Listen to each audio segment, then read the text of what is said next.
Y ahora nos vamos con la clásica marca de Porsche aquí en Automundo. Les traemos los top 5 de los sonidos de los motores y vamos a verlos. Y luego ustedes lo podrán escuchar, está en YouTube y está también en Facebook en Automundo Perú. Y me dirán si estamos o no estamos de acuerdo.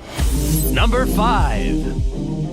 Vamos a empezar entonces con uno de los clásicos. Vamos a escuchar el sonido del motor de un Porsche que hizo historia. Just epic.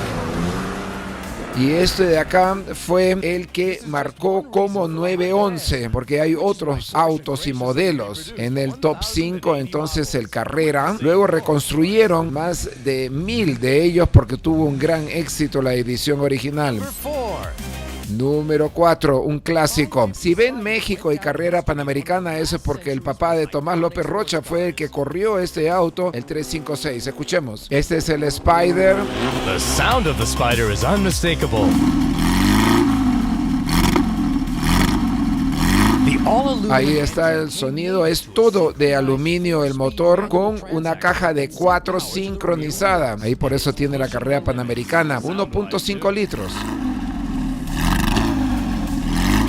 En el número 3, ya llegamos a la era moderna. Y este es un auto que nació para carreras, el GT3 RS. Tiene un bajo centro de gravedad que estaba predestinado para competencias de autos. Escuchemos.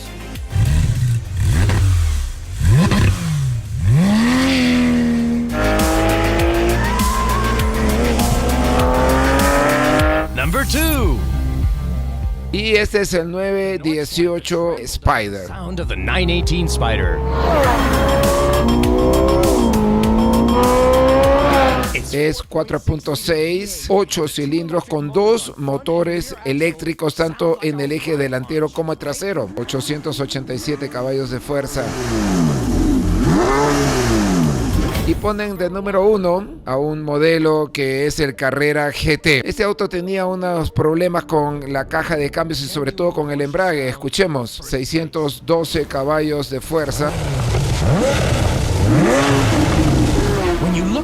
Y tenía discos de cerámica. Este es el auto del Porsche Museum. Era un 10 cilindros, un V10.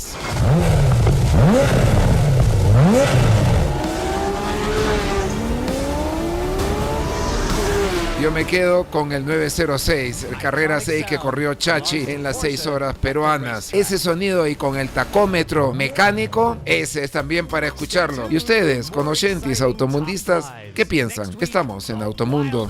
Porsche rear wings.